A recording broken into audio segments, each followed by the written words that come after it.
Uganda machagali gatya wasuzo otya otambula otya nkwebaza wenna yekumide Quest TV ali makago ali ku mulimu go ali mu office nawe ali mtala mayanja tugobera ku Facebook ne ku YouTube streaming live era bera ngo tugoberera kwe tuli nnyo program the sharp talk no kuna Tamale nindi yatusedda wali mutabani wo mugenzi Yowana Mirundi mama mole namba tumamba kula musakira nga kubuzaako oli otyo obulwadde obukuluma samu bayongera okubanga akusuusa era belenga kongera okuba nti akuobwanga tati nkata gemanya twatandise okuba twogera ku nsonga yaddeyo ne mukyalo kati tebamulongosezza bye wali ogambye ali bulungi kati tusaba mungu ayongere okubanga amukuuma nasabe wa papa nakugamba ti papa yaŋŋamba I know you were a politician ask God for three things yes simanyi all of a sudden nensaba unity mu family yange kati family ziri nnyo battaano ne kati abaana balina kyamaani waabwe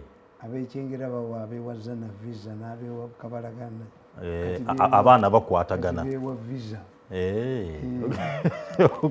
ekyo nga kya bbeeyi I asked God okuwangaza maama wange yes okyamulabako I have a background of the Islamic community nti labbi bamubuuza tani gwosinga okuwa addamu ki maama ate owokubiri maama ate owokusatu maama yes so I asked God okuwangaza maama wange okay that is very ekyokusatu byasala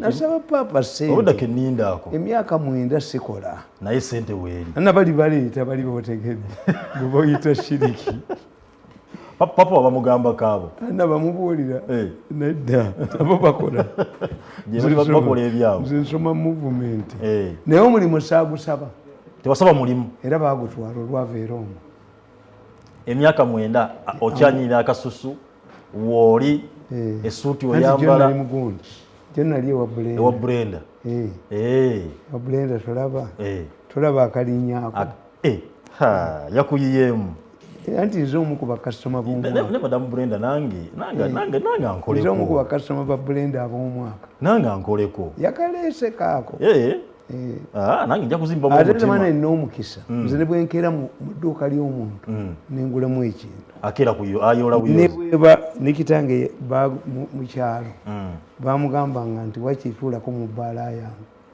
buli wentuula bagula people hire me okay kakati olaba oyo Kayonza omukazi yamutwalidde emmotoka kumujjanjaba kansa emmotoka namba ali nagigaana agituwe mutuufu dokita Kayonza emmotoka sirina nkyali ku boda emmotoka agikuwe nze abantu banjagala nina omukisa ogwagalwa abantu kituufu why kyobula nti bano tebaali tebamanyi muntu gwe badiiringa naye nti amwe strategist nze ntuula wansi nakugamba nti mu nsi tukola ebintu ebi bisatu study your enemy what you want to achieve never allow your enemy to celebrate victory over you never reconcile omunsi reconciliation means nina kyenakukola sina kyenakukola nokkiriza oteegula buteeguzi tebaganda kukola ekyo okuteegula tu omuntu yenna atasoma propaganda nga teyasoma logic nga teyasoma political science nga teyasoma mass communication as a problem kuba entalo zonna za logic na psychology watu wasoma psychology in fact debate ey'okujjawo humanities mu university teri mu Uganda mukka the issue is nti abasoma humanities ezo political science ani balemera ku bikadde as the natural scientists bring in new theories and drugs this one is stuck bali kukikwate ate bwotuuka mu Uganda baba bagula nti bwebabaawo yiso eze mu ggwanga babuuza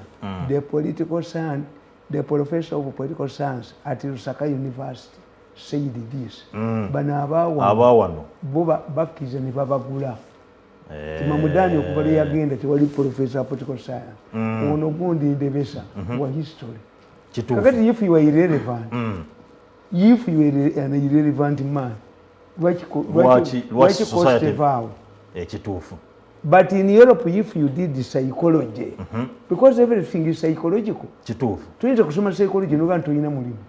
Ne bagamba mukwate group psychologists ne mass communicators mubateeke mu NADS. Basobola okupanga batambuza gundi ejja kuba etambula bulungi. We are change agency, we study.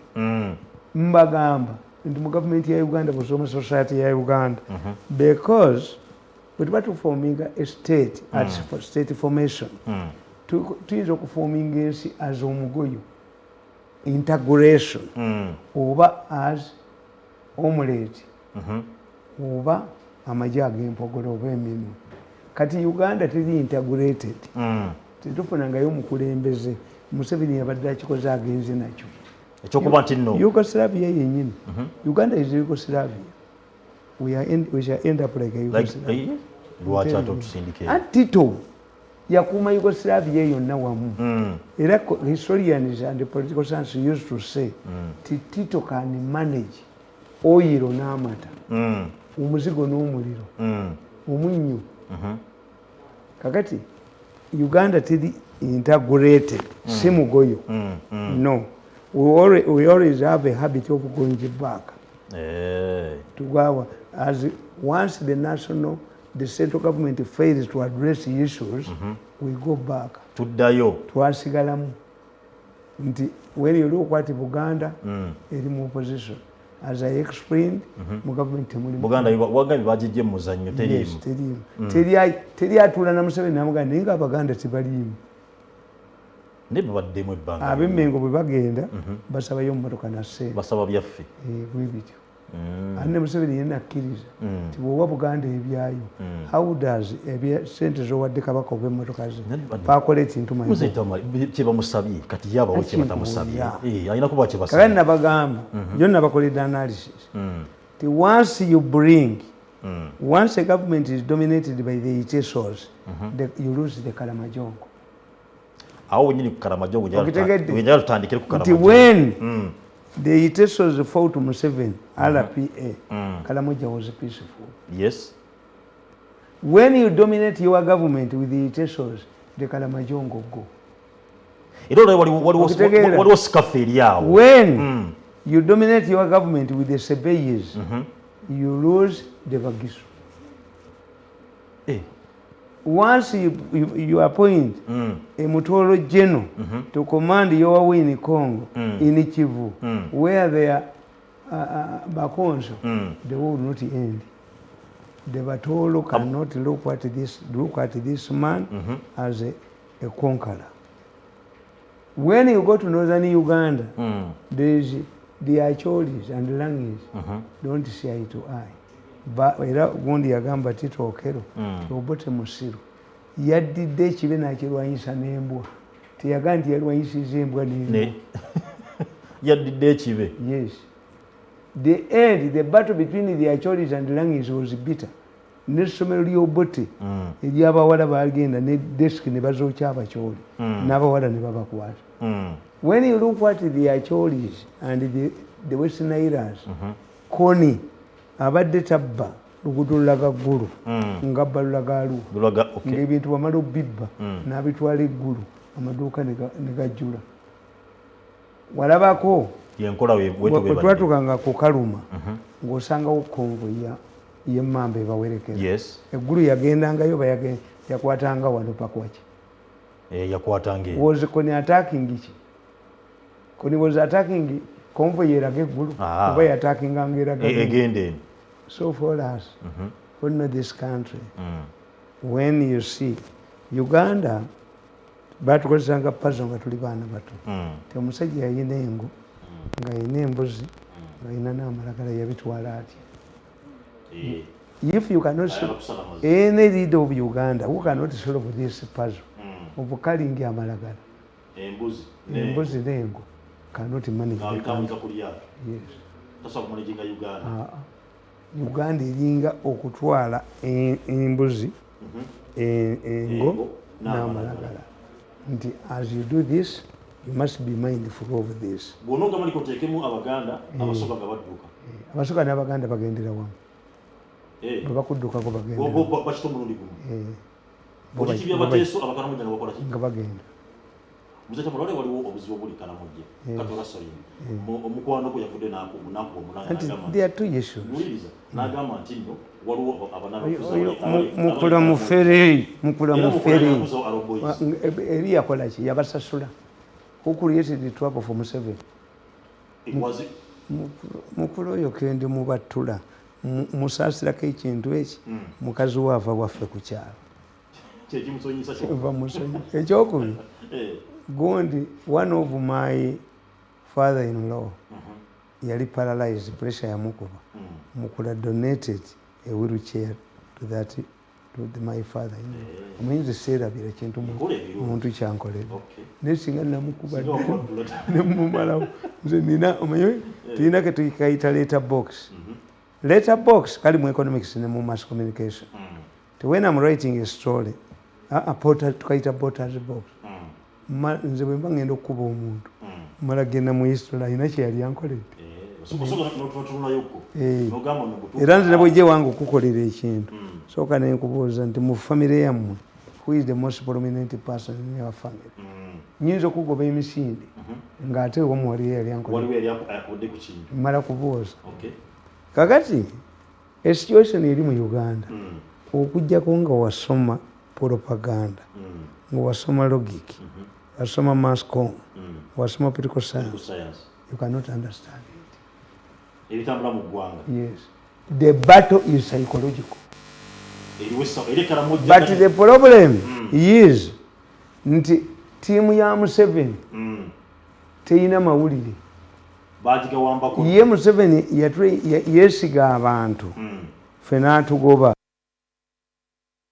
bali ku saidi endala why they have acquired wealth nakugamba tuko na mgenyi mkubwa kabisa mtiajiri anatoka Canada via Tanzania hiyo mfalume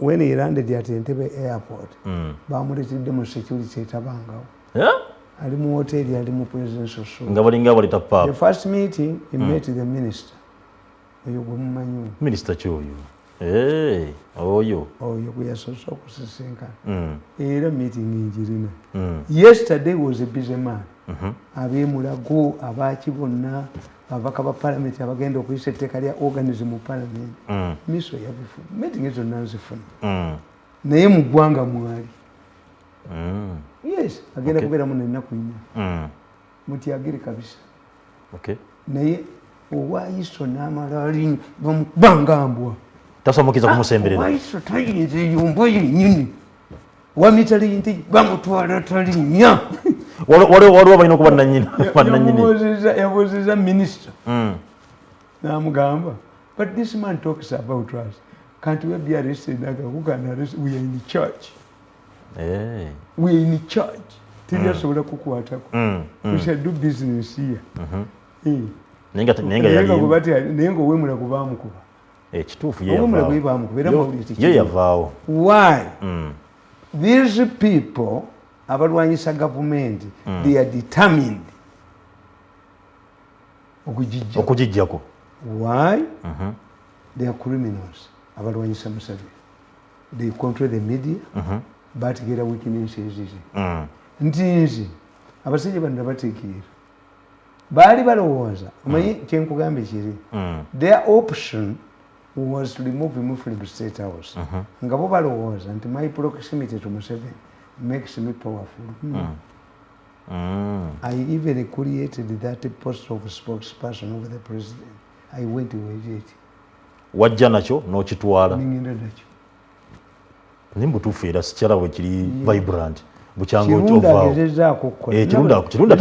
kirunda baali bakimuggyako kirunda nga bamukuba era Museveni bw'amala omuteekawo mu mawulire okyamulabamu nnyo tebakuwa platform mawulire yavaamu takyalinga gwe yali tebakuwa platform tebaagala oveeyo Museveni cannot give you facilities to create your platform toyinza kulonda mukazi mukadde ne bali omunsi nti baminisita ba information teri baminisita ba information bafaanana Museveni baayina in fact to me if you ask me who should be Minister of Information in the real sense is either ofuna opondo okola yiki. If you come to me as a consultant, nenkugamba nti sisobola kudda naye nkuwa proposal. Ofuna opondo okola yiki. Even the ofuna opondo laba bamwogeza. Is intelligent. Tebate omutuma tumabine. Luno olutalo lwa magezi. Bwongo. Nti mbakuba omusajja ogwo. Omu. Why? Nti nina logic. Nti enanga. Bamukwata ne bamuteekawo ne bagoba kagonda. Kayima. Kakati enanga when he talks authoritatively. But he does not represent the police. Wagamba ina information jajja ne kajja mu police. Yes. Ajja bweru police. Kubanga enanga what he does. Ti imagine omukazi nga nantaba ate omukwata otyo omusibe. Kwegati yali reported ku police. Nga badda agera ku bantu atusibwa ko. Enanga up to today with the technology we have eyakubira sali ajo akuba omusajja gwe bakwatidde ti order from above intelligence temumanyi paka nakati wanudajja kumanyika the man who rang Sally to shoot the man who was already handcuffed. When policemen die in the protection of suspects kituufu ono yamulagira ki mumbuuze yamulagira mubabuulire ask miss mugiwe sente mubabuulire otobowe anti yafuna essimu omusajja baali bamunywezeza bukiri one emmotoka eyakwata omusajja ono teyava Kayunga yava Kawempe. Does Kayunga fall into the jurisdiction of Kawempe? One day will be arrested. Kuba muli basiru emmotoka oyo ose yajja emmotoka ekawempa amanyiddwa ani yakuba essimu amanyiddwa lw'essimu kuli n'obwebyereezinga essimu gyeri ti who rang Sally picked your phone and there was no scaffold with the pick up ti utawaaki oba yali adduka oba yali akola ki overpowered and the man who shot the suspect was not a policeman. Era yagamba sijja kubamalira budde bwa kooti munsibe mukomera gyali taliyo mukomera gyali taliyo anti asi yabafiirira gwekkiriza but one day you will be arrested. Kakati ekyo kitegedde on the weekend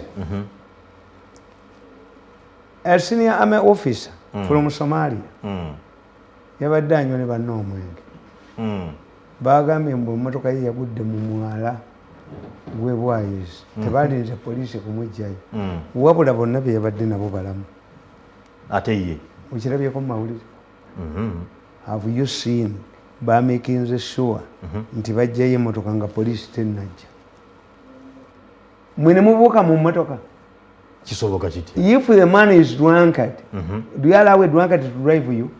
Mwaligambye nti fe twategedde nti oyo musajja mutamiivu bamuziisaho ima olwaleero mwaligambye nti twategedde nti omusajja mutamiivu fe emmotoka twagimulekedde yagigendeddemu ki yekka yes naye tonetagamba nti fe twagibuuseemu era mu mwala leta asasiki enanga leta asasiki fe abalyanga emitwe gy'engege how many times accident ogwa mu motoka emmotoka ogwa mu mwala bamusuddemu kabale kagenderere olaba bakiwandiseeko sinakirabako mu mawulire olabye omusajja bamuwandiseeko mu mawulire is a paymaster from Somalia suspected of have been with dollars a very wealthy man yada ensimbi mu mawulire mwekiri tekirimu is it there in the newspapers?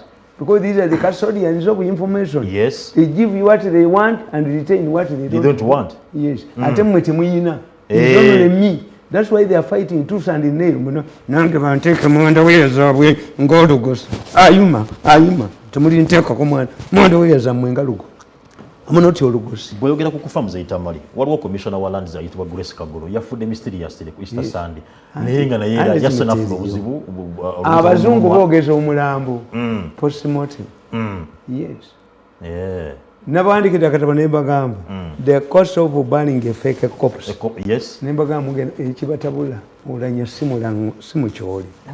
But the acholi is wanted to get hold of olanya ne bamuwane gundi. Baganda tukugamba when the Baganda suspected nti Mwanga was a homo n'omukazi bwe yazalamu omwana bamwambazanga musajja because mwanga knew the moment I get a baby bagenda kunzijako. So in order to deny the British success, I turned to homosexuality. Kakati Abaganda to justify nti bagamba kyayafaanana mwanga n'obulungi n'obweru. If somebody comes and tells me nti omwana oyo akufaanana nnyo ate omwana anfaanana yeetaaga okwogerera. Ate omwana anfaanana yeetaaga okwogerera. Abaganda bakugamba nti olinga atembejje erimba ejjebbi banaye mutuviire ono mumbejje. Mumbejje must be beautiful. Why do you, how many actually elders, prominent people have been accorded the actually dance? And do you know what it means? Our spear has broken. It's reserved to kings.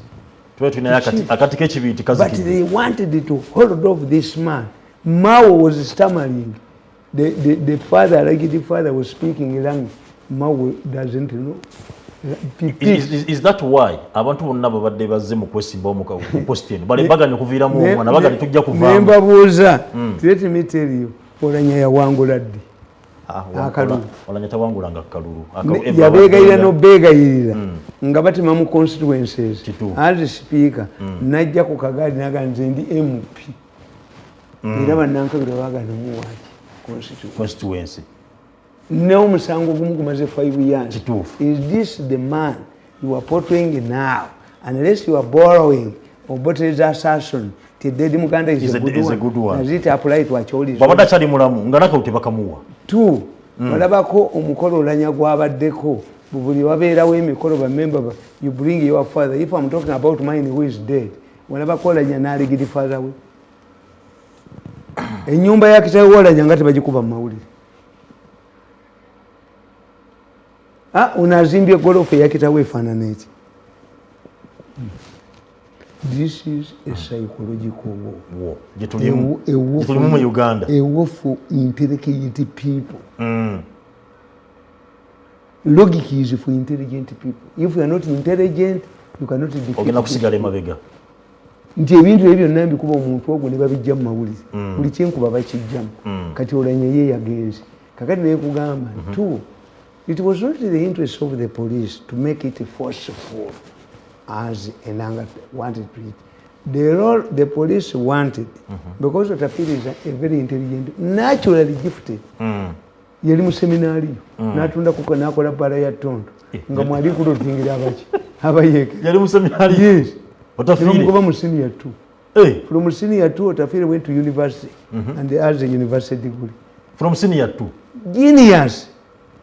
Otafiri is one of the most intelligent people in this country. Tomuzanyisa. Era yavuddeyo naga no. We must look for these people. Why? We are losing very valuable information. If somebody tells you nti omwana ono mwenyenazo okimanyi ndi mulwadde wa kansa ngoyo omukazi yali agenze wakayonza nga bamugee nti alina tamino kansa eyamugulidde emmotoka mwannyoko naganga mulwadde ti omwana oyo si wa Tamale Mirundi omubuuza ki era omubuuza waani mulogiki tukiyita conclusive statement. Yes. But whom do you suspect?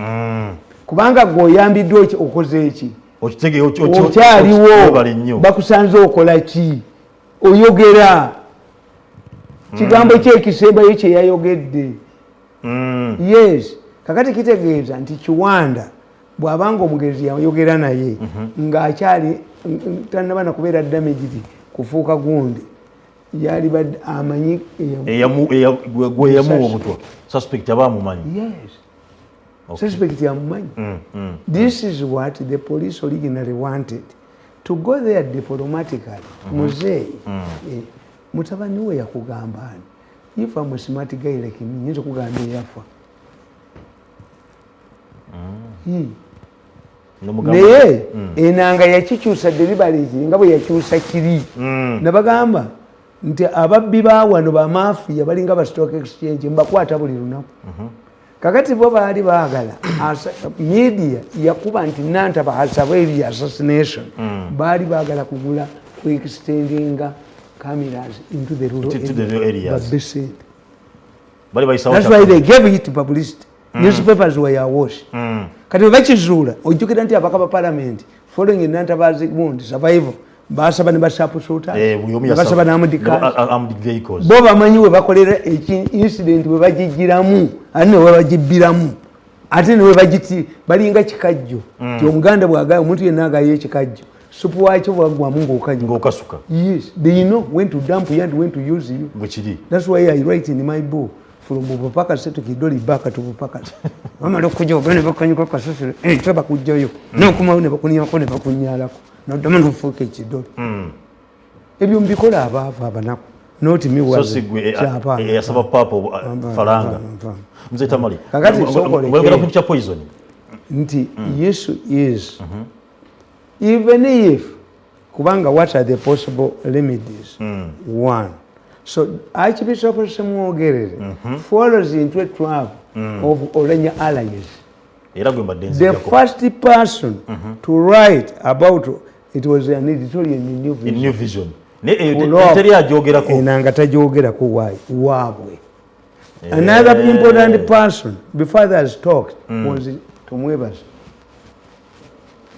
Munyatambula bwa amalala kamulemera mukyali muhanvu nnyo amalala ne gamulemeramu kakati yagamba this man has died like a mayombo olanya tamukwatako mube bayita takolaki talimu kuba kampu ye olanya manya kampu ya enanga bwajja bwati they use government institutions nti is a spokesperson of what the police ne bamuyingiramu olanya siya yogera muzimu gwe muri ku butwe enanga siya yogera enanga ina ko muzimu gwa abantu ba mafia kubanga ye bwa yogera authoritatively I asked enanga tell us whether you conferred with the director of side D because this is side D oyo bamutia wa Museveni tibya bagenda okwogera babisharinga ne director wa side D bamu publicity Kisembo walabye ko Kisembo mu interview na yakulunga aliye very ebukiri oyo tegera si waabwe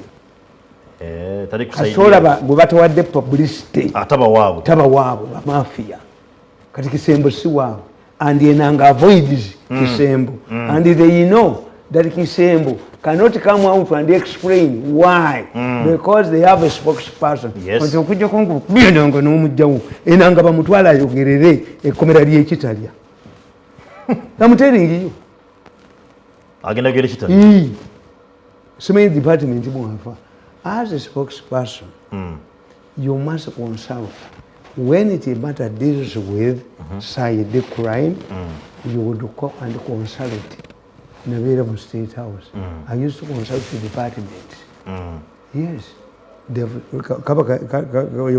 omukazi yali anditidde okuza Kabasi yagenda nampa ebyobusiru Museveni has endorsed basajja balabazi payment nga ina abamawulire ne bankubira n'ekigwamu president yankubira emirundi eki who told you Kabasi who told you Kabasi who told you Kabasi n'addayo n'addamu n'akuba essimu saa 10 you said who Kabasi who Kabasi musajja yamunyiiza nnyo yadde endoosi basajja balabazimanyi Kabasi kasi ategeera nti giwunye yakwata ekkutiya nnya n'agenda mu banka n'azigyayo naggalawo akawunti nze andeetera obuzibu but my defense was that I consulted. Yes.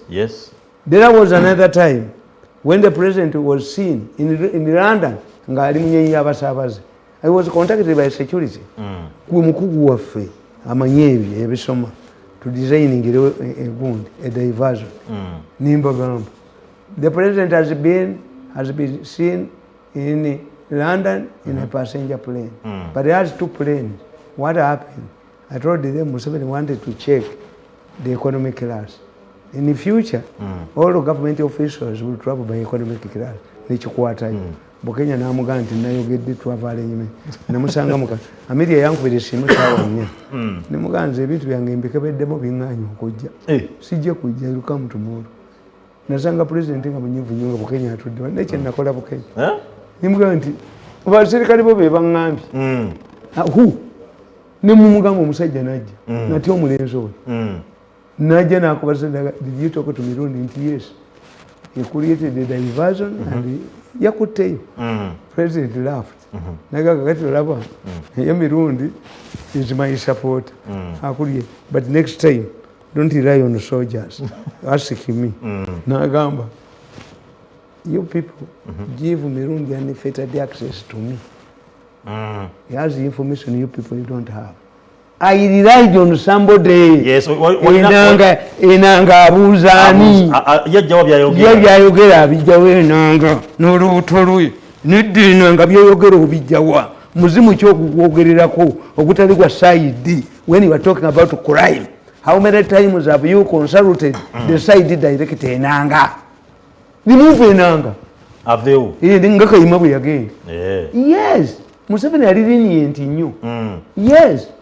That's why he's captured. It is civil, civil authoritative institutions. Kakati ekyo n'okitegeera. Olusobola ku top ya Ssaabasumba owa Kampala. That was not the intention of the police. The intention of the police is reflected in Otafire. That you see, you would have an inquest where people come willingly and give evidence. But Enanga created an impression that was a crime to commit. Attracting his target, he achieved what he wanted. He incited the Archbishop. Enanga incited the Archbishop. This is what his mafia people wanted him to do, to make it a crime. When the police can ask you, when I was umusajja yateka bomu Kahoma mu America, netta abantu. Ne bagamba nti Viking 1 Viking 2 ne baleta abasajja basizi b'ebifaananyi. Omusajja yali faama n'agamba nti abavuka babiri bazze ne balina yazikako emmotoka yange. Abasajja ba forensic Kahoma abapoliisi ya America baazuula akisolo ya mmotoka ne bagitwala mu gundi mu laboratory zaabwe ne bazuula omwaka gwe bagikolera kampuni yagikola ne first owner. The farmer came up. Kakati goyinza kikola ndio nani amumenye ne bona omukuba mawulire iyo maneno alipata wapi kubanga kiri inside the criminals captured the state institution. Nti Katumba amala akugamba nti emmotoka zonna ezitali mu bikubo zimuzitwale mu biwe bikubo. How can you alert criminals? Impound them. Bwe bazi impounding ne bazitwala ku CPS omunene yavuddeyo ne zidda mu circulation.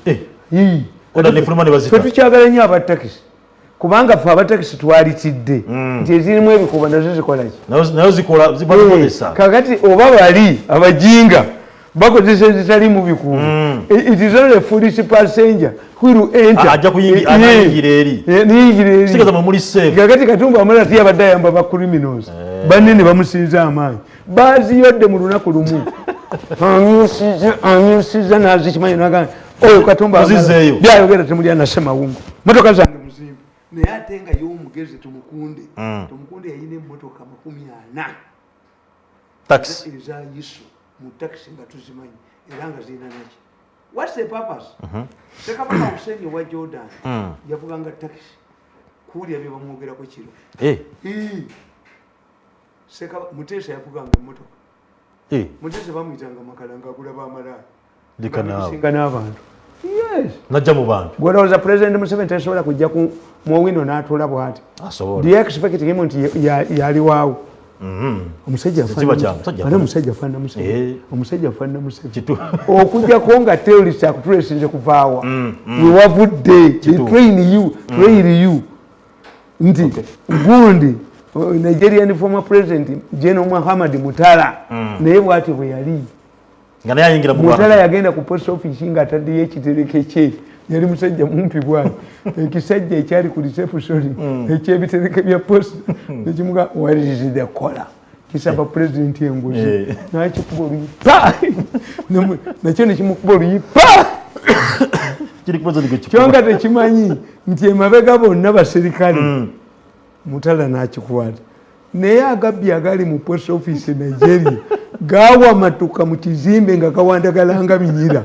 What happened? Mutala bamutta yali abateesako obupande. Corruption is bad. So Tumukunde was a trained spy. Ye yakamafalejinga emmotoka ze 40 twali tuzimanyi mu taxi teziwa gundi tezisobola kubanga first of all you know nti emmotoka zammwe ezo era teziwadde musolo. Naye muzikozesa papasi yaki to infiltrate society. Bano ekibalimidde they don't infiltrate society. Nti gundi olayanjula otya giso ku kyalo n'omwanjula nti giso waffe yono kyokka ate nga ku kyalo buli omu amutegeera twabayitanga bambega ab'ekkooti gw'omanyi abo abasajja pulezidenti babeera nabo abamukumba ab'amasooti. Many people don't think that they are soldiers. They mix with the population. Yes. Naye gwe n'ogamba nti giso bamwanjula ne ku kyalo. Hiyo maneno ulipata wapi? Kakati security ya hiyo ya intimidation. Security tubaita plain wound closed security operatives. Security service. Niyo nagenda mu bbala omwenge gwa chupa 15 bwamala okunya na jail pistol. Malaya yakala kuyimwendera ko bwerere. That cannot be a spy. Kakati mu kino Katumba kye yayogedde. It did not help these people. Kitegedde bulungi nti emmotoka ffe tubadde tuzaagala zibeere bwe zityo ffe tutya nnyo okutugaa nti emmotoka zaffe ez'ebikuubo let me tell you emmotoka ezo bwe zijja ezisinga obungi ezijja tezibamu ntebe apaana emmotoka ejja teriimu ntebe batereramu ebugu biki gy'ogitutte mu galagi ogiteekamu entebe gye bagikubirako n'ekikuubo wekigenderako automatically temuyina kyemutubuulira. Natumayiza olutalo lw'amagezi kakati ekitegedde tetulina lumaliza olutalo lw'obwongo ti byonna babibakubira kuki kakati this man has ended up undermining a person who saw him talking believed that he's talking on behalf of the police but what he was doing was reverse psychology to appear as if the government is gagging people. Museveni cannot do this. You cannot gag people. Goni kwe kuvayo sabasuma nagamba bane mutuleke. Kati enanga yakoledde ani? Era ekikutegeeza nti enanga Kazimba takyogera waabwe abaabwe bannaddiini tebakyogedde. It was intended kuona atali waabwe to provoke him and it was given much publicity. Kazimba yayogedde ki? Waabwe ali mu gurupu yaabwe. Teyakikoonyeeko. So luno lutalo lwaki? Lwabwongo bwe bati wasoma bwongo. That's why singa Museveni akeera kumakya nampa obwa minisita ne appointment empisaamu buyisa wayi bawonye nti ajje naye tumufuge temulimufugako. This head belongs to Mirundi and his wife. Abasigadde mbahayalingako kwota.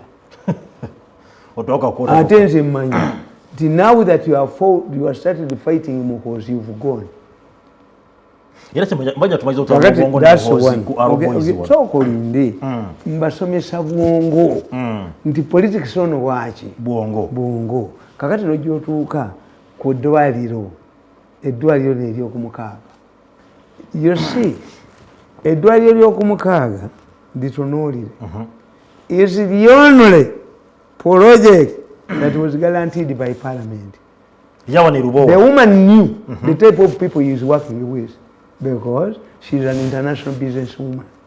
N'abagamba nti mugalantinga erooni yange yali abamenyi baffere. No work done but Uganda is paying interest on her loan. Kubanga mwe temumanyi sente gye bazijja ezammwe za bubbi. How do you get money? Business no work done yet. Yes. But we are paying interest. Anti yagenda mu parliament. Parliament ne garantinga project. Ya garanting ataka kakati kyenkubuuza. They have a legal committee of parliament. Ba garanting according to what? There must have been the process temumanyi bwe bakola. First of all, who makes agreements on behalf of Uganda? The Attorney General and the Solicitor General. In case you don't have, move never private because we are new. Museveni tells you in his book, mukinana mukaaga yasaba Nyerere muwe omusajja abayigiza okufuga eggwanga. Bwe bali bakola Constitution 95, Minister wa Constitutional Affairs went to Ghana and asked for an expert. Ndabi bagamba bali expert abayasomesa abaka. Eko sajja bajagatta. You are looking for experts now to steal money because you are losing a battle. Abantu bakayonza bano basenfuka bakubreak gabadiga banka gasuma kakati bwe zagenze eyo nekagamba mugaga ali kyuma kyagamba nenkakubira entwe nti owa India yali wano temwaki musaba negatayo negayiya kati gagambye mugalesebe experts gabasomese when Museveni wanted to bring Cuban doctors mwali mwabaganda nibasajja mwe lwekyo basajja kanti mugakubira mukuziika nituwe tufunire obekikozindugo ya mwana wacu nebaga nti ekyo kikola mu kansa abantu ne bakituwalanga kidduka this is how we are going to solve issues revolutionary by violence obategedde nti kati mu mawulire gaabwe agadi vision bakubye they have hired experts to train them on cancer the problem is that you have not been knowledgeable on cancer or you have recruited new people emitwe gyammwe girimu empitambi your brains are mixed with empitambi era nze mbabulira ne mbagamba nze the wise I look at things manye nti Katonda ayina bufe waliwo abantu abaabuuka obwongo bwe babwongereramu nga bo tebakifuna yes we don't carry the same gundi bagiyitako obuyiseeyo era balina okuvaayo gabbe the other day you chased Cubans. True. Now you are hiring experts from where? And for what? This would be the work of Cuba, not for you. You don't want to follow. You don't say kubanga that food you eat is unfit to be given to a dog. Ngamiso yebulamu nabasawe ekyabasala akaba abalese mu kansa atakati babaye sende zizi galuzinga kakati Uganda baade bakozesa ono omukazi gundi namba tia tumuteeka ku ttaka our traditional herbalists have made a breakthrough on cancer bakolera ddala kati bulungi kati gadduka mubyeko ezimala gasejjemu aga cancer mubyeko ezimala. We invest in that money. Your problem is to invest in consumables in penkoni. Nemuwasa abakazi bana nemutwala abana bamwebweru. Instead of investing in capital, you are commissioning agent. Kakati ekyo kitegedde nti parliament that guaranteed this woman. This woman, yes. Is this woman a briefcase woman? Who are you? If you want to invest in Uganda, you must get an investor's license. Yes. So if any newspaper on an interested party wants to know the credibility of this woman's company, you would go to the investment authority. No many details. Two, do you think that this woman signed the agreement herself? She has lawyers here. Ate okuba ina lawyers. Obwamone tuwumba tutu obuyina empitambi mu mitwe obuli hired obutayina magezi obwamone tebusobola kubuulira. Why is it that the woman has totally been blocked from the debate? The moment she comes up and explains about kisi. Where did you go to school? Are you saying omukyalo yes contract yakole? Yes. Ku sente. Supplementary. This is exactly why. Until when Kakwenzi claims tainako corresponding information here, collaboration. Two, obusajja bw'omuniti obuwumba tuutu obufungula ndiga bwe bagula okwonoona muhoozi tebubuuzangako kandiko oba anybody did you see this man kubanga Kakwenzi agamba nti muhoozi yankubira essimu najja kakati if you want to balance the story a journalist must be fair must be objective must have an inquisitive mind why is the story one-sided? Yes, they know that once you look for this woman's company ne bakubuulira why the woman has failed to construct the hospital. Two, if the parliament guaranteed this project they would even have an implementing committee. Bannange ekintu kye twagala nti nga parliament kitambula kitya bwe bagenda mbu obuchina babagobera bwe. If the Chinese chase us nga we guaranteed parliament it guaranteed we can withdraw our guarantee because me musajja bamunitamu muwandikira baki okitegedde mundozo yaffe ennafunga bana Uganda project eno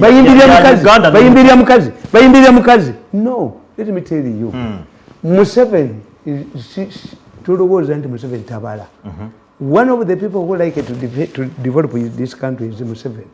Toyinza kudya mukazi alemeddwa kuzimba ddwaliro n'omuwambo ate n'omwemwanyi katugende tunye ku ndama zitudde naye omunite mugazire bananga amawulire mugazire amawulire g'obusiru gonna mugazire mubukube entwe zaabo tebutusinza amagezi buli yogera ebyobusiru tumukuba amawulire mugazire buggalewo yo reverse psychology bwongo reverse psychology tukita reverse psychology reverse psychology means you dupe your enemy into doing something thinking that is a beneficiary when you are beneficiary. Okay. Deception means I pretend to be doing something for you when I'm undermining it, like in anger. Anger has undermined the intention of the police. Okay. Of getting diplomatic approach najifuula force nekyatwakitinga condemnation from the public. Okay. si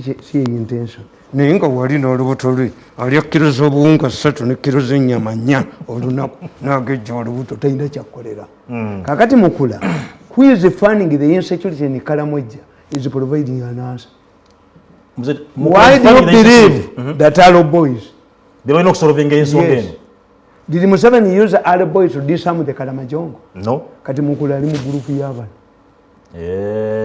To tell Museveni your son has fired because they know this man is going to use his success in the army. So make sure that Museveni changes him to say, no, even the army, you failed to control Kalamojja, you found Kalamojja peaceful. Kakati Museveni bwamujja waba amusudde. Kituufu. They concentrate on, naye bwe ndifundirizaako kamu. Tukwataganira lifuti netusanga omwattirawo munne. Nze siisonyiwa busajja obwo. Obubi obwo ne buno obwamuli bwabukedde ku gundi. Ye Kabusenga n'ekkulu ya must pay. Milioni 10 ogw'omutego gwayi nona njoza emyaka 9 must pay. Edduuka terimanyi status. Tolibuulira by'omusimanyi oli mukoddomi wa gundi tebiri litabaale. Eddogo liringa nagisi ne kabaka agitya bwagirinnyamu emuwunyira. Kabaka alinnya mu nagisi n'esirika. Toyinza kujoga amaka ga munno myaka 9 noga nti walibeerawo olunaku tetulikkiriziganya. You must kuteegula. Ekyo muyina mu mutwe. Ekigenda kibaniisa ku bantu n'okubanyala ku baana b'abannammwe ne mubakanyuga kasasiro n'okanyuga eno n'okanyuga eno libaggwirimu ddala ensi egunjuza muliro. Kakati ekyo kitegedde. Two, when it comes to coffee, why do you complain? Why do you complain that a woman is not pregnant? You say, katumulinde, ate emyezi 9 mingi. The impact of this woman handling a coffee, we shall see it if the coffee farmers are not benefiting. Nemuze mwonoona ekintu. Sempijja Kabusenga mbusimanyi mumale n'okukebera ettaka we banasimba emmwanyi. Mumuzisoose. Mumuyigiriza Abaganda okuyiga emmwanyi. Oyinza okuyigiriza ejjajjawo okususa eggi. Balina monopolism everywhere. Kyekibalemesezza olunaku nabagamba jjo Ziwale Soyinka yagamba ti amagye ga Nigeria galitegeera nti eggwanga si lyabo. To hold the Nigerians as hostages eggwanga lijja kutegeera. There is democracy in Nigeria. Olunaku abafere ba mafia bwe balitegeera nti eggwanga lyabwe si lyakubbamu bubbi ne bakkiriza nti batungeko ze baavubye ne bategeera nti olunaku lumu abantu baliyiika mu luguudo ne tubalabako nga badduka banoonya we bayitira bayingira ebinnya by'emmese eggwanga lijja kutereera. naye bwe baba nga bakibbamu bubbi ng'abaava ebweru nti ate akola omulimu gwe bagira. Undermine this man, fuel insecurity in Kalamojja, arrest Mukula. Why do you believe that you are not a military man? Why do you believe? Because the two situations are different. Gundi Koni, bwatukkiriza as Sudan tugende mu operation Iron Fist. Koni decided to okusaasaanya kibenga ekyokugenda eri ekiterina mugaso. Abantu bagamba nti ate amagye gali Sudan ate batulumba. Museveni yagamba tubatukuba obulo tunywerera ku buno obusaasaanyi tubuleka. Mukula nabba nesimba pistol nafera abantu nanyaga. Museveni was right. Bwe yagamba nti yagala kuvuganya Museveni ate bakuwe Kalamojja. Why do you provide the Kalamojja? Abaganda bagakigwanga emumbwa nga yakimanyi. Are you a security man?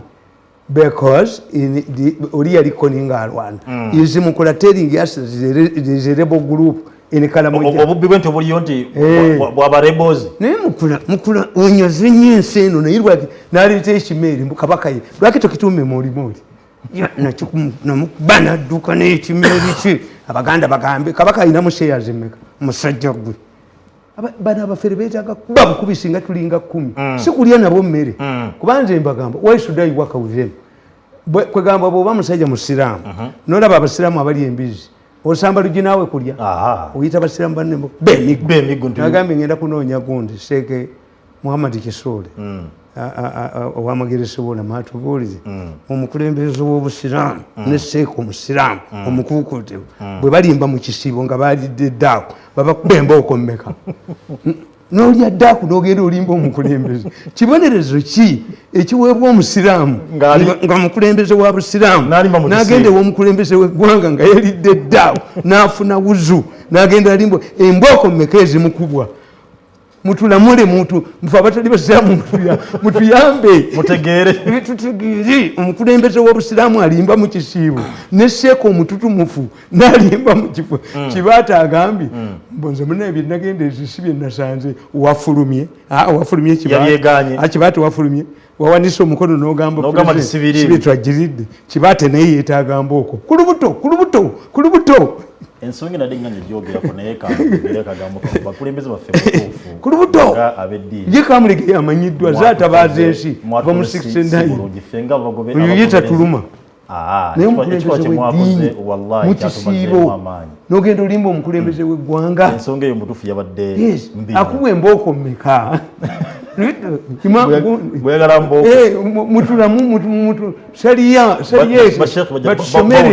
kisula tusomere omukulembeze w'obusiraamu alimba omukulembeze w'eggwanga atalina musiraamu mu kisiibo nga yafunye wuzu n'alya ddaaku bamukuba embooko mmeka bamukuba embooko mmeka omutamivu mukuba mmeka Tamale soke tuve ku nsonga kakati before ngana bakugenda ku kasaba kakati njagala katabo kano ngana bagenda katabo nti abasajja bano nzemba babuulira naye nga tembategeera ngana bagenda katabo oyogede ku monopolism abasajja bye bakozesa ennyanja bagiwamba nga mulimu ennuuni ne bakuba amaato g'abantu amawulire gaabwe tegaboogerako ennuuni empuuta oba teyagireeta mwali mwazaaliddwa balenzimu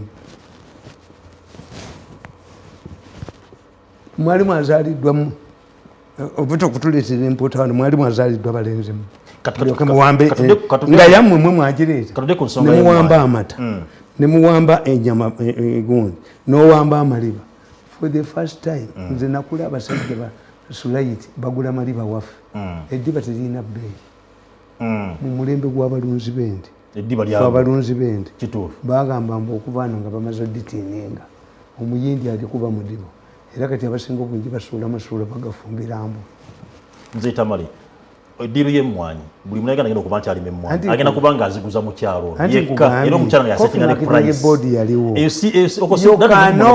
nkubuulidde nti emmwanyi bakibalekera buli omu n'atunda emmwanyi ebweru for you don't notice the implications of these things buli omu tasobola kutunda mmwanyi bweru kakati okuzzawo coffee marketing board Museveni akitya Yolaza give it to a businessman. Why? Watch at a marketing board. And in Kugambi, into fluctuation of prices. Ogule mwanyiga za sente bwezi nchani zikolai. Twakozesa cooperative was them. Neri negwa. Kakati mwe mutamanyi basajja bano. Mwina ababbi ba Mirundi ebe. Mwina abava abamawulire.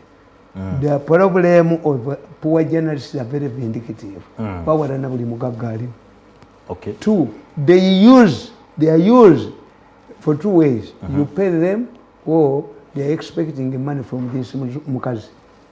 Bali mukuba abe atuwese obuwumba tuutu bwa monitor obwabukedde obwa bano baavu amawulire mwagayingire mu bwerere mugende musale endongo muddeyo mu lufula mu mwavu amawulire temuli sente. What is the situation level? Olaba bano bagamba mbu simanyi twagamba Mirundi yakweddeko ofuga obwongo bwa Katonda yabukuwa ate nnyabo mukadde genda ofune ava mu famire yaffe muzaale omwana omugezi ayina okugenda ku NBS nga byayogerayo ffe tubikontrole nemala mukyogera nenkukwatako gwenga okyogera gwe nenkwata kaliise bwenti ebyenda mbimuyisa mukamwa kubanga obwo bujozi bwennyini obwenkukunala. Where do you have the powers to control my head, to control my brain? Nti nina bakolera bukolezi nga mupakazi temuli kirabako. You pay the money. Kalani nkugamba you should wait. Uganda tegenda kuggwawo nkya. Let us try this woman and see. Tumugezese. Naye ababadde bazibbiramu tebayinza kukikkiriza. Mu Uganda kasita mubeeramu changes ababadde babbiramu nga bakola obwamawulire obuunya mu nkwawa ne mu nnyuma obwavu bubuunyaku olutuuka ku mukolo gwonna ne buteeka kuwandika mannya gaabo. Nakendi kwatako akamawulire kamaze mu mpandiika bwendifundiriza ku lubye ne mufundiriza ku mukolo ebintu bye Kabusinga. Kabusinga nakuba omusajja wa St. Lawrence akube university yaji era mwannyina Sala Nkonge yamufiiridde mu ngalo. Sala Nkonge amanyi omusajja oyo nga wakali Allah bye Kabusinga ate tonnaba nze nkubanja miliyoni 10 ne kulubya obujozi obwo njagala mbuba malemu to set a precedent. The mercenary journalism is wrong. Okay. Era njagala ne muhooza afuge eggwanga monitor agiggalewo obusajja obwo budduke butegeere nti these are human beings. You cannot attack me from morning up to evening. Kituufu. Yes. Kakati akatabo kange nakawandika naye nkugamba. Nze mafia nali nagiraba kuba nagisoma. I studied mafialism. Era kyobula mbalemye mu Uganda mulimu omuntu eyalema atajogebwa. Jangu wangu oletea appointment yezangu. Bomu tayimbwa mtu. Nkutte. Bomu tejjawo. Appointment regulated wange ya government. You give me money. Mirundi media consultant. But not as part of government. Okay. Yes. Kale tuwe kiri. Akataba kano kalaba. Nakawandika ddi. Nakawandika ddi. Kakano. Kaka tekuli gonde. Kuli konti dedicated to my parents. My parents. Normally I put it here. Bayina okubanga omanyi bakaddamu nnyo. Dated 15th April 2013. Yes. Kamyaka emeka? 2013 katuli mu 2022. Kamyaka emeka? Emyaka giri mu 11. Nabagamba. Once upon a time, there lived only one shoe cobbler in the entire city of Rome. As economic dynamics dictate, a poor monopolist enjoys a lot of privileges while he remains the sole provider of a service. This cobbler enjoyed immense influence and respect and was actually revered. Like other celebrities, he lacked discipline and often engaged in wrangles, fighting in the bars and snatching other men's spouses because of his unique service in the town. During one of his regular brawls, he killed a fellow patron and was arraigned before court. During his absence from the city, those with the need of his services suffered and nobody took advantage of it, making him even more important. The day he was going to be sentenced, the courtroom was filled to capacity and others followed the proceedings from outside. Before passing the verdict, the judge perused through the evidence, incriminating the cobbler beyond reasonable doubt. It was clear that he was going to lose the case. The judge, however, asked the cobbler to tell the court in mitigation why he would not be penalized according to the laws of Rome. The Roman tradition was that once convicted, he would pay by his own life, death sentence. It was at this juncture that a man inside the courtroom stood up to raise an issue. I quote him. "I have something important to tell you, my lord," he said. The judge allowed him to proceed. I quote him again. "As you know, this is the only cobbler in this city. His demise will mean that we shall lose his services forever. All of us here know that if he dies, we shall suffer." The judge asked him what the court ought to do, given the crystal clear evidence against the cobbler and in the face of the Roman tradition that had to be maintained. The man stood up again and clarified that although the Roman justice required the convict to be killed, it did not mean that the killer himself would die. This meant that what was needed was to kill a person to satisfy the spirit of the dead. Therefore, under this arrangement, the cobra could be saved by the killing of another person in order to satisfy the spirit of one he killed. The question was raised as to who would be killed instead of the cobra. The man urged that since there were many medical doctors in the city of Rome, one should be killed in order to save the city's only cobra. The suggestion was taken unanimously, and one of the medical doctors was killed to save the cobra who had actually committed the murder. This is what the police is doing. They kill an innocent medical doctor because they are many to save the actual killer. When you see somebody suffering like a nursery is appearing in court today. Originally they were selling 35 million Ugandan shillings. A woman has worked in the billions, but because UNESCO gave it, you must be tainted. Taina mwana taina. Muyinza okuwona genocide mu. Muyinza ogiwonamu. Abakoze eki. Taina genda bweru. Ayina okubeera wano. Tumulieko tumunyaleko. Tumufuule ekidoli. Tumutire future ye. Ataina mwana. Abakoledde emyaka 7 mu education. N'abakoledde emyaka mu judiciary. A man like him who worked for you. Peanuts. Immediately I left the office, bateekamu ssente. Ompita onjagazaaki. Ompita onjagazaaki. Mpozi gw'onoonya kufa. Bakundagirako nkotte. Kwaga siina magezi mu mutwe. Tetunyiiga, we are robots. We are a product of a sexual act between our parents. We are created in God's image. Kakati nze nkugamba nti ono nja mulaba ono. Tanfollowing. Nkugamba nti Grace Akulu, the above reminds me of the way side Grace Akulu excuse her official duties bamujja mu side. In her wisdom, she can leave the culprit to go scot-free and arrest and harass an innocent one. She kills, in inverted commas, the innocent medical doctor in order to save the powerful corporate corruption officials in the government. She does not premise her judgment on fairness, as the Roman judge abandoned the traditional Roman practice of fairness and natural justice. Let me be clear. The Katosi Road saga has attracted a lot of hot debate by the time I wrote, 2013. However, Akulu deliberately shielded the real wrongdoers who stole Katosi money. This has been a practice, using a network of shrewd young men in both inside and outside the government who control the media in Uganda.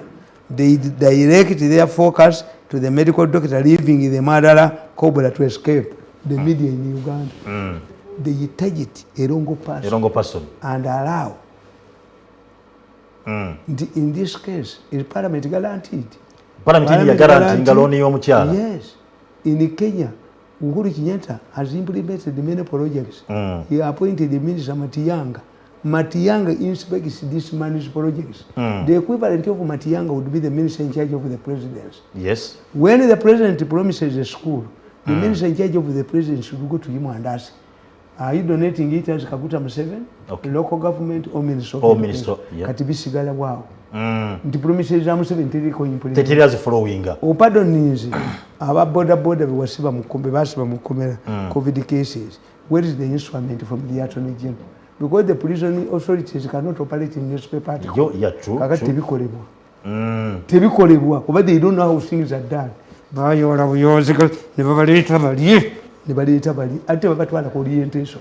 Tebamanyi oba just deliberate. Ate babatwala tebamanyi, they don't know. Tebamanyi. Kakati nkugamba nti any sensible person with such evidence on Katosi Road would know that Byandala wouldn't be taking the media attention has received. Byandala was acquitted. I'm writing when he was being targeted. As I read this book, how many years from now, Byandala was found by a court to be in. Najabakabusenge yabulugudo lw'Katosi ne munno mulisasula. Mukyali bato. Bwe mutalisaliramu mujja kusasulira mbaana bamu. Bwe mutalisasulira mbaana mujja kusasulira mbazzukulu. Temuyinza kuwavaza musajja nga Byandala. Abaana ba Byandala ne balaba ebizimbe nga babitu babateekedde balowooza nti bajja kubba. Oba bakitammwe tebaakola mwe mujja kusasuza musaayi. Ojja kubulaba nga budduka. Olaba ono akyalemeddemu Morgan K akyaziremedde munabalabye ng'atudde n'ono omusajja n'ab'emulago yatawaanya mulago naye mulenzi gwe bwe bali ogenda kuwangala myaka emeka nga bakuvumbagidde oli muto bajja kuvumbagira waliwo empuuta lweva mu nnyanja bali kukwata ono akukwasa kisa naye waliwo abali kuvumbagira abajozi ensi wano waliwo olunaku gyetulaba nga Kampala afuuse nga reduced to a toilet ojja kulaba abadduka nga abasajja bambadde ebikoyi ng'abakazi omanyi oluyiira bwe lukwata omuliro ate emmese yegoba omusota abadduka musasule obujozi bwe mujozawo nalabye omwana ono ninga naye n'omwana ategeera oleda alina obuzibu naye atudde n'omusajja amuwa mulago yo namuwambye gwowambe mulago owambe mulago ono omusajja omukiga omugobese ku mulimu gwe ng'onoonyeza baana kwega seba oli kapa olya mmese gwe olya mmese ono omukiga ono gwe mwagobye ku mulimu yatuule aya mulya muliro balenzi mmwe zembabuuliza muliga nti akakasajja katugambanga nga babatunze ku misito ng'enkwali mulyogera ti akasajja katugambanga nga tubitebe naye abantu batuzingiriza batutunze ku misito ng'enkwali kali ngamba why do we have nkugamba any sensible person with such evidence on Katosi Road would know that Byandala wouldn't be taking the media attention has received. The first culprit to face the attention of any balanced or impartial-sided director would be the manager of Housing Finance Limited. Housing Finance Limited is not a bogus company. It is well known in Uganda. This means that by granting the guarantee, it had confirmed that it was a credible company. Chembaganda. Tolugudo lwe Katosi bwe lwajja yinula ina contract committee.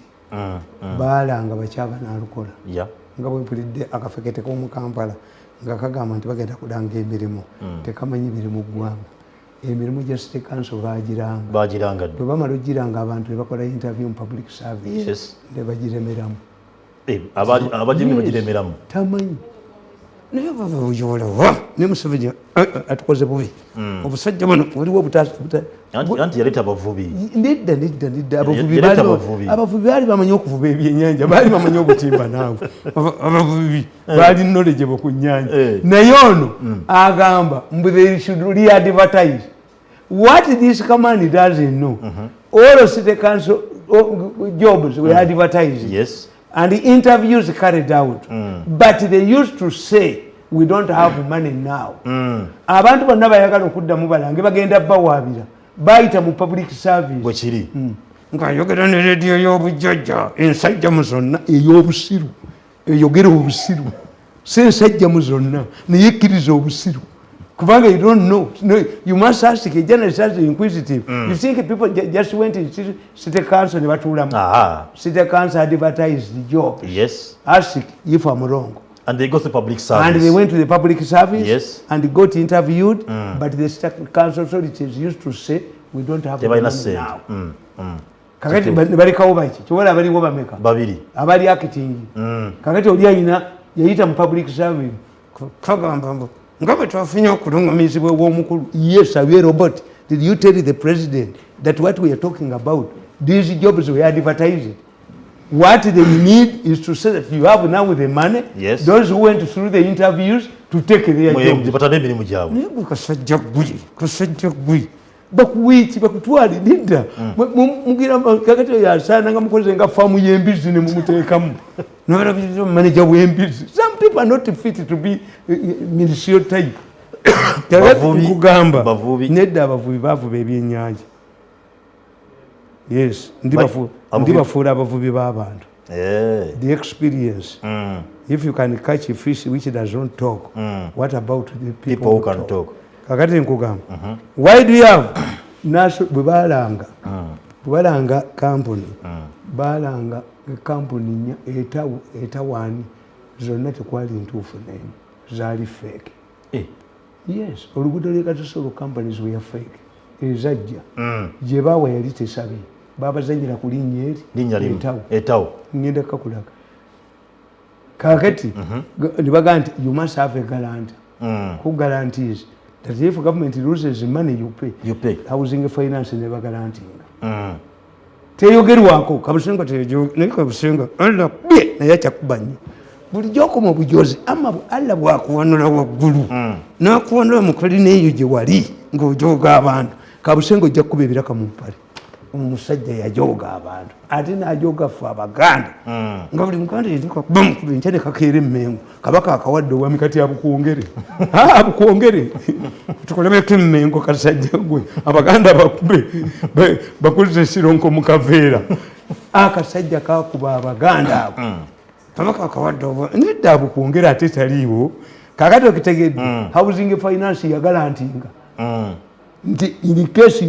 bagana okukola oluguudo mwemusasula kati mu issue y'eddwaliro who guaranteed anti parliament in parliament case, guaranteed the loan yes singa babiganye parliament has to do oli omukazi yabagamba mbamanyi muli bafere mugalantinga ngenda kufuna loan mu banka parliament ekigalantinga kati y'omukazi teyefiirayo sente zaali zigenda omuwa baazibba kati babadde baziyisiza muno mu supplementary ekitegeeza omukazi siye yalemesa oluguudo siyalemesa eddwaliro this is why government gives her again another deal toyita kudya mwana yasembye mu P1 n'omutwala mu P2 tekisoboka yes era bwe kyogulaba nti mwe temuyina logic because you don't have logic kambabuuzi oyinza oga nti banetwalidde maluma naye omwana yabbye enva enva kitegeeza ki noga nti omwana yanzibye bane sente zange bazibbye naye nazze mu nsawo temuli yadde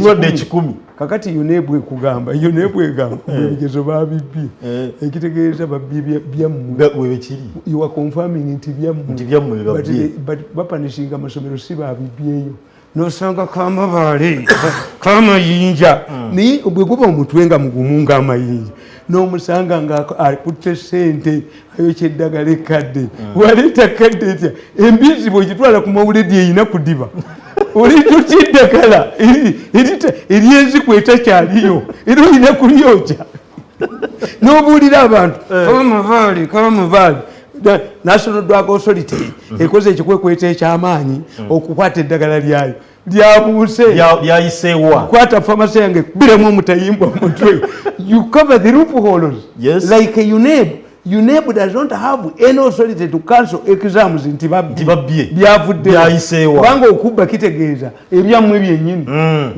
UNEB najja ebigezo by'abaana babbi ne batamunoonya waabwe mu kuziika bamunoonye mu kuziika bamufate kubanga yes anti mwe temukitegeera you don't understand these things nti UNEB is confirming nti abantu baffe baliikiriza ebibuuzo bituufu era ebigezo tubisazizaamu agabbye ne galya sente nekasigalawo nekasigalawo n'entwe zaago n'entwe olunaku lwe munaatandika okutegeera abo abakoze ebibi ne Museveni temujja mulumbu ne bwe munajjako Museveni nga temumanyi responsibility ani akola kintu ekyo nti ffe abaganda tukugamba ti omusango gw'entamu ogubuulya n'omugenyi a woman is free to come and tell the visitors I've cooked bad food. Why? The husband did not give me firewood. It was a leaking saucepan. Yes, this is why Muganda says ofumbye nnyo nnyabo ogabudde nnyo ssebo okufumba kwa mukazi naye yaguze enva z'olidde two of them responsibility but if you don't know responsibility nti UNEB teyinza kuggala masomero kukwata bigezo abazadde bagenda bugenzi ne batwala bagikulira byavudde wuwo nasasula sente byavudde wuwo ate okkiriza naawe nti bibyo famanyige byafulumye bitya instead of attacking UNEB and it continues doing it so every year because the parents are gullible. Yes, confirming nti byavuddewo bituufu eddagala lyewuwo kamayinja olumba otya famasi yange sinsikubetenteramu omutwe kubanga eddagala nze nguze pulezidenti yabagamba mark my drugs government of Uganda nebagaana kubanga lirivairi erikolaki ate nabagamba muli babbe basiru Museveni bwakuwa empeka omutwalo gumu kanaana kateeka ebbiri ozibbe kubaffe batuga ne Yesu okumugatta amagulu bwe bati gwe batuma omusumaali ogumu yagubba gali badde magulu nga gali bwe Isipali jalina kubeena ne gumu yaguyisaawo yabba n'omulambo n'engoye ze ne bazibba obubbi bwava dda ng'omanye omusumaali gw'ekiseera ekyo gwali gwa bbeeyi nnyo kale nkugamba nti national housing guaranteed. There was no way government would have lost money. Esazo tuli ku parliament guaranteed. Kubanga after evaluating the customer, is he capable of constructing the road? Yeah. Yes, you guarantee. You guarantee. Housing Finance was a competent company in Uganda. Yes. Nenkugamba nti they did not use the thieves on Katosi Road. They do not use a suspectable company. Under the Supreme Court rules of bail, if those who stood surety to a person realize that the person could not be trusted, they go back to court and withdraw their responsibilities, and therefore the person loses the bail rights. When did the managers of Housing Finance realize that the company they had guaranteed was bogus? Si bibyali wanojo bibyali juzi wano kuba kwenzi kwa kwezi kwa soliti mchiwandika bili 13 to the responsibility. National Housing Finance guaranteed these people in case they fail to construct the road will pay you. Yeah. Naye mu mawulire ga Kabusenga ate talina gy'addukira takyalina yadde ssente ezimugulira etikiti y'ennyonyi wakukwatira wano. Omanyi abakonjo kye bakola badde egundi enjovu bw'eba etambula bagimanya yo eyita mu bigere byebimu ne bateekako emisumaali y'enkimukaaga weerinnya weebwami Kabusenga nekkulubya baabwama lwe baava mu New Vision njovu yabwama balina kukwatirwa wano tewali we bajja kuddukira lwe baakyuka weebali nkugamba. Secondly, does Grace Akulu tell us that Byanda, as the responsible minister, was part of the housing deal? Did Byanda recommend the national housing? Because it was the problem of the contract committee of UNULA that gives contractors to contractor. Two, in this era of internet and modern communication, a person in India was given $50,000 to go to USA to verify whether the companies were authentic. Sente ya banzibe kagina tamugoba nga mwali yagoba Abaganda 7 nti babbi ekigambo busuma kya Luganda waberayo wati ekigambo busuma ewatali babbi omusuma kya Luganda oba Abaganda be bamala okugenda mu Ankole ne bateekayo ekigambo busuma nedda ssebo. Yes. Yaguba Abaganda 7 nti babbi nabo abaana baabwe weebali. Yes. Keep documenting. Gwe baawa $5,000 abo abasajja boolaba akoze flyover mu Kampala naye kagina yali amugobye Omuganda oyo. Yes. Museveni yemuyita onakola flyover gye tulaba wano yali tamuyise na kumuyita nga baggulawo oluguudo lw'Entebbe bwe bakukuba bakujogera ddala nandaweya ne bagikugjamu olina okufiira ddala loteri n'okufiira ddala ku maapu bakyawa bubi bajoze. Nenkugamba the second culprit is the Solicitor General.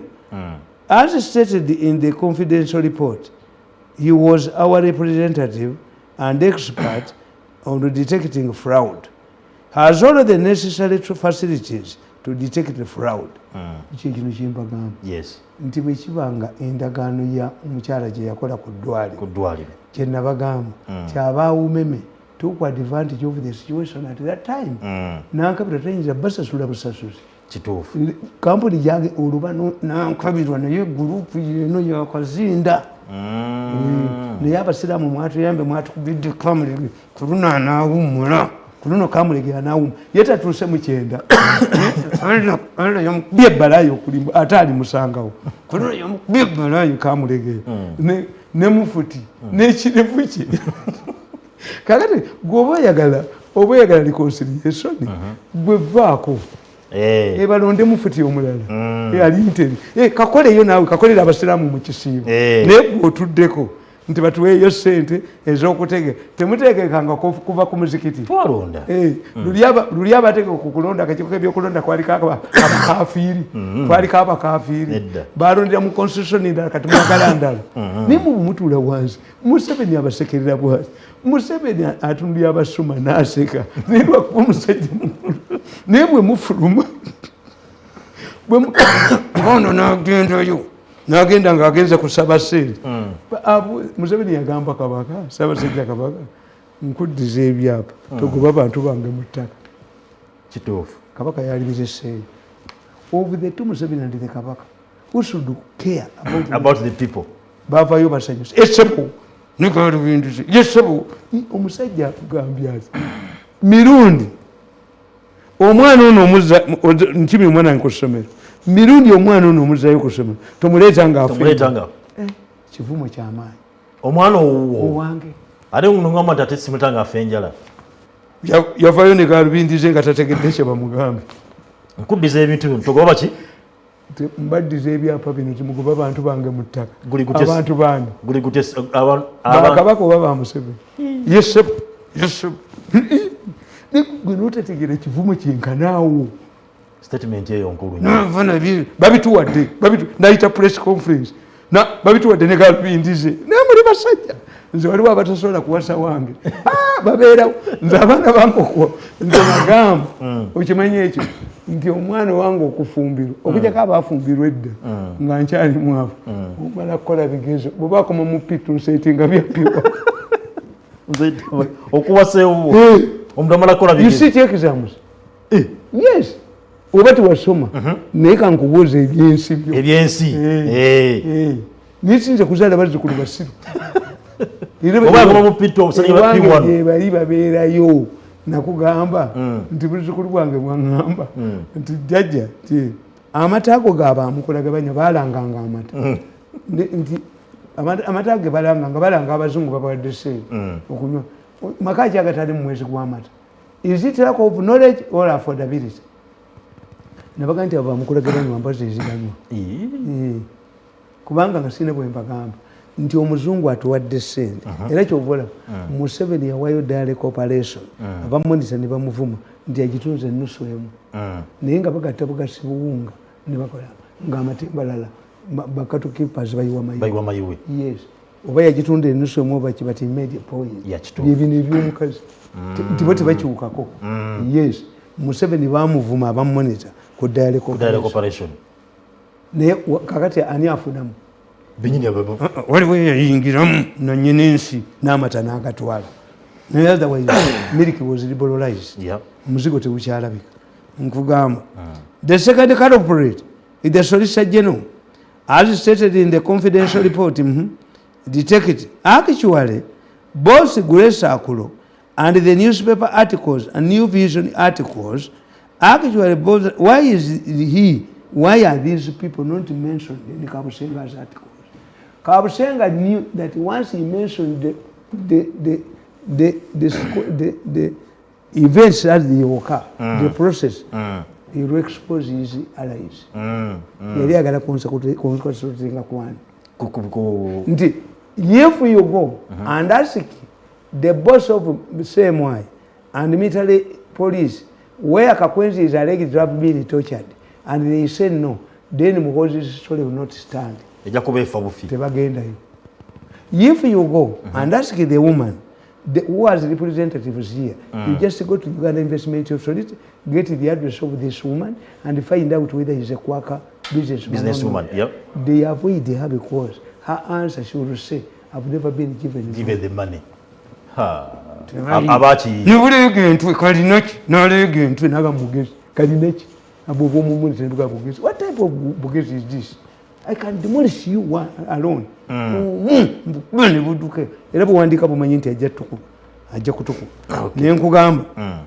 Furthermore, one of the managers of UNRWA was facilitated with $50,000 to travel to USA to verify the credibility of the company. This man did not travel and did not refund the money, which is an offense. Why is it that he does not feature in any of Kabushenga's New Vision articles?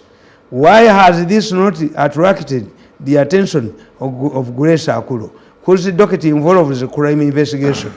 This, in my opinion, relates to the Roman case. Grace Akulo, like the Roman judge, wants to save the murderous Cobra to crucify an innocent medical doctor Byandala. Once the involvement of housing finance managers is revealed, and the man who did not travel to USA, then dragging Byandala, will not succeed. In order to protect housing finance managers, the Solicitor General and the other culprits, Great Akulo targets Byandala. The same way they are doing. They are targeting the woman. They are targeting the woman. They are diverting to coffee. Yes. Ask the Parliament which type of agreement did you guarantee? And as guarantors, have you ever had the time to verify? According to the agreement, what was the sequence of it? After this month, would you construct this and this? As guarantors,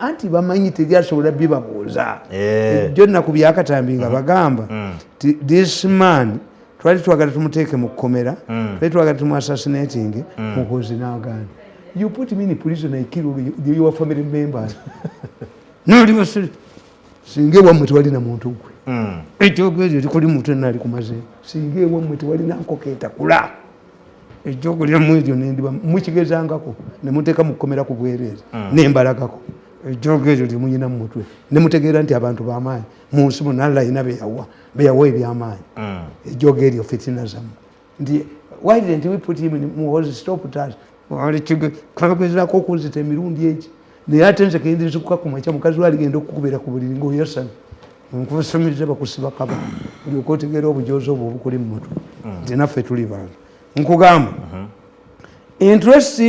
interestingly Grace Akulo with the media allies Kabusenga has played this game for a long time. Take of the example, Permanent Secretary Minister of Health, Asumani Lukwago. Lukwago's mistake was to refuse to surrender Butabika hospital plots to the thieves in the government. Sibye ulirayo. Yaziremera. Yaziremera. Olwali ekyo kitali kikyo. Wano mu Uganda bawabuwe waliwo abalibi bajjako ne batema. Kituufu. Government in every country's history, one group must hand over to another group to allow the country to continue. True. Matiyanga yabagambye Kenya.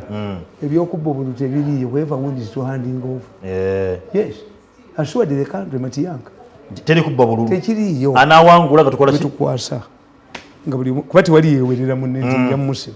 Naye wano babepikira, waliwo bebepikira. They are itching to grab them like grasshoppers abajoza abantu. Kati ate nabo befundikidde. Mu kifo ky'okudduka ne beekweka ng'akakoza mutale. Bakanga biddembu bajja kufuga ng'ofuga okube ne mugoza. Nga kitaawe yateeka ki mu lutalo. Nedda nga tubuuza kitaawe kye yateeka mu lutalo ekijogesa abantu. Kituufu. Yes. Nkugamba nti Lukwago wanted bamucharginga. They framed the corruption charge against Lukwago. Naye kundi mulwadde akule balayi yagiko akule balayi yagifunidde ku nsi. Atandikidde ku dunia. Ye COVID owe atawona. Balayi yakula gitandikidde ku dunia. Ajoza abantu akulo.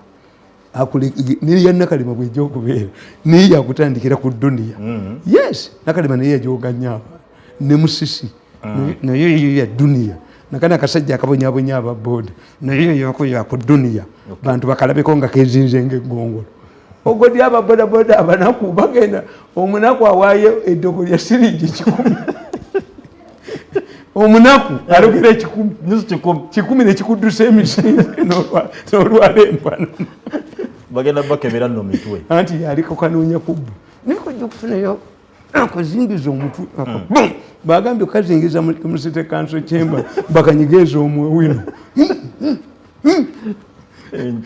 entula odi ababoda boda ng'ofuna omusaala miliyoni 4 ojonyesa ababoda boda banonye ekikulu kyabo aboyite president yabuuza abasajja balaba naye akatale kagulwa omukazi bweyebambira abantu abakanyugira paati tikati mwali akatale akajjudde amalugo nako yinza okukereegamu si nkugamba nti they further alleged that Lukwago had authorized the payment, which also claimed by the National Drug Authority, that the money would instead go to Lukwago's bogus company instead of the rightful owners of the National Drug Authority.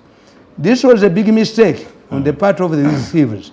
You see, an arrogant group overlooks reasoning. If Lukwago paid a bogus company instead of a genuine one, how could he explain this? Who were the people behind this bogus company through which Lukwago wanted to defraud the government? Why didn't Grace Akulu wait for Lukwago to sanction payment and arrest the interest to the account who would reveal Lukwago's relationship? Kakati yakula alinda ababbi ne babba embuzi abuuliza muzina yalira ne bamala ozibba kuba bababe n'ogamba omusajja omuyindi ali eyindi ate nakugambako nti sente zegaali zisasulire mu loko najjayo omutwe naye olaba omusasudde akulala muga nti ebikolimo by'enkoko tebittaka munye mulaba akulu gulesa kati agende ewa akayanja amusabire eddogo terimanyi baakayanja nyinza okuba akayanja ebigumwenda n'atasituka ku ttaka nyinza okuba akayanja ebigumwenda n'atasituka na ku ttaka bano abanjooga bano nyinza okuba ebigumwenda mu nnyonyi newenyaga nebakugyerako ku airport eddako abakesesi abaana bange banegairidde mbongereyo ennaku mwenda nembongerezo zigenda kugwa naye omusajja akuba essimu n'agamba sebo totta omwana wange ku kabangali yaliko baali bamuwadde rifuti yaliko yaki nedda lwaki kuobe lwe babba obutabo bwange nayeko yaliko sikana kubanga nsuka onagenda kubagereza mbade bala kitegedde nti unless government puts up a team and the most reasonable person who can do this work they are two who I recommend Kulayije and Ofonofono era Ofonofono buli lwabalinnyako bwati nga bamujja oyo gundi yagamba Matembe Ofonofono yanyigiriza Matembe ayogera bya busiru Matembe n'agamba are we safe does this man have an underpart to humiliate yani nzinali mugayi nti even if I don't have one I have no appetite to fagire all the women like you nzoyinza okuvuma n'ogenda nakyo n'onvuma n'ogenda nakyo mukama abankulungi nnyo era nsamusigala nga mwekumira kwesitiri kuddako sports nimwonamwana majonna bulime nesaikasingiseka byapa tukwanaga olunaku lujja kubalwa mukaaga ngenda kuba nkomoni programu zabike nga bulijjo bwe yali etambula ebeerako ogirinde tati nkatagemanya assalamu alaikum warahmatullahi wabarakatuh.